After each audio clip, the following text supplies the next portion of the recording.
ನಾಗೇಂದ್ರ ವಿಚಾರದಲ್ಲಿ ಸರ್ ಯಾವ ರೀತಿ ಹೋರಾಟ ಕೋರ್ಟ್ ಆದೇಶ ಕೂಡ ಸ್ವೀಕರಿಸಿದ್ದಾರೆ. ಈ ನೆಲದ ಕಾನೂನಿನ ಬಗ್ಗೆ ಅವರಿಗೆ ಗೌರವ ಇಲ್ಲದಂತೆ ಕಾಣ್ತಾ ಇದೆ. ಇದೆಲ್ಲದಕ್ಕಿಂತ ಮುಖ್ಯವಾಗಿ ಯಾವ ಮಾಜಿ ಸಚಿವನ ವಿರುದ್ಧ ಇಂಥ ಗಂಭೀರವಾಗಿರುವಂತಹ ಭ್ರಷ್ಟಾಚಾರ ಆರೋಪ ಇದ್ದಾಗ ಒಂದಲ್ಲ ಎರಡಲ್ಲ 100 ಕೋಟಿ ರೂಪಾಯಿಗಳನ್ನ ಪರಿಶಿಷ್ಟ ಪಂಗಡದ ಅಭಿವೃದ್ಧಿಗೆ ಆ ಮಕ್ಕಳಿಗೆ ಮೀಸಲಿಟ್ಟಿರತಕ್ಕಂಥ ಹಣವನ್ನ ಲೂಟಿ ಹೊಡೆದಿರ್ತಕ್ಕಂಥ ವ್ಯಕ್ತಿಯನ್ನ ಮತ್ತೆ ಹೊತ್ತು ಕ್ಯಾಬಿನೆಟ್ಗೆ ಹ್ಯಾಕ್ ತೆಗೆದುಕೊಳ್ಳೋದಕ್ಕೆ ಸಾಧ್ಯ? ಮುಖ್ಯಮಂತ್ರಿಗಳಿಗೆ ಏನಂತ ಒತ್ತಡ ಇತ್ತು ಮುಖ್ಯಮಂತ್ರಿಗಳ ಮೇಲೆ ಆಗಲಿ ACC ಮೇಲೆ ಆಗಲಿ ಅಂತ ಏನು ಒತ್ತಡ ಇತ್ತು? ನಮಗೆ ಇರುವಂಥ ಮಾಹಿತಿ ಪ್ರಕಾರ ಅವರು ಏನು ನಾಗೇಂದ್ರ ಅವರು ಕಾಂಗ್ರೆಸ್ ಹೈಕಮಾಂಡ್ನೂ ಕೂಡ ಬ್ಲ್ಯಾಕ್ ಮೇಲ್ ಮಾಡಿದ್ದಾರೆ, ಹೆದರಿಸಿದ್ದಾರೆ.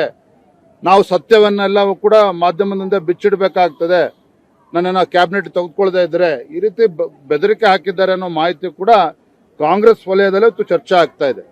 ಹಾಗಾಗಿ ಇದರ ಪರಿಣಾಮನೇ ಇಂಥ ಘೋರ ಅನ್ಯಾಯ ಮಾಡಿರ್ತಕ್ಕಂಥ ಇಂಥ ಮಹಾಭ್ರಷ್ಟಾಚಾರ ಮಾಡಿರುವಂಥ ವ್ಯಕ್ತಿಯ ವಿರುದ್ಧ ಕೋರ್ಟ್ ನ್ಯಾಯಯುತ ಚಾರ್ಜ್ ಶೀಟ್ ಸಲ್ಲಿಸಿದ್ರು ಕೂಡ ತನಿಖೆ ಆಗಿ ಅಂಥ ವ್ಯಕ್ತಿನ ಇಷ್ಟು ಆತುರವಾಗಿ ಕ್ಲೀನ್ ಚಿಟ್ ಸಿಗೋಕ್ಕೂ ಮುಂಚೆನೆ ಅವರನ್ನ ಕ್ಯಾಬಿನೆಟ್ ತೆಗೆದುಕೊಂಡಿದ್ದಾರೆ ಅಂತ ಹೇಳಿದ್ರೆ ಇವತ್ತು ಆ ಸಮುದಾಯಕ್ಕೆ ಮಾಡಿರ್ತಕ್ಕಂಥ ಅಪಚಾರ ಕಾಂಗ್ರೆಸ್ ಸರ್ಕಾರದ್ದು.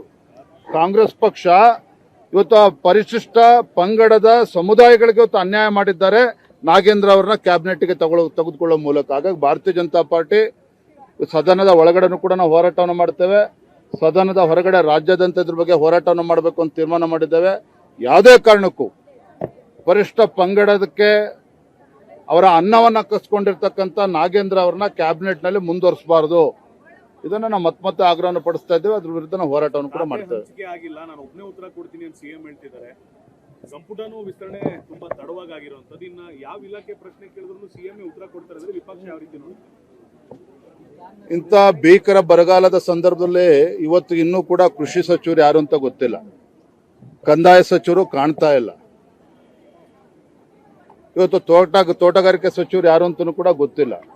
ಸುಮ್ಮನೆ ನಾಮಕಾವಾಸ್ತೆ ಕಾಟಾಚಾರಕ್ಕೆ ಖಾತೆ ಇಲ್ದಿರ್ತಕ್ಕಂಥ ಖಾತೆ ರಹಿತ ಸಚಿವರುಗಳು ಜಿಲ್ಲೆಗಳಿಗೆ ಹೋಗಿ ಪ್ರವಾಸ ಮಾಡ್ಕೊಂಡು ಬಂದ್ಬಿಟ್ರೆ ಅದರಿಂದ ಏನೂ ಕೂಡ ಪರಿಹಾರ ಸಿಗೋದಕ್ಕೆ ಸಾಧ್ಯ ಆಗೋಲ್ಲ ರೈತರಿಗೆ.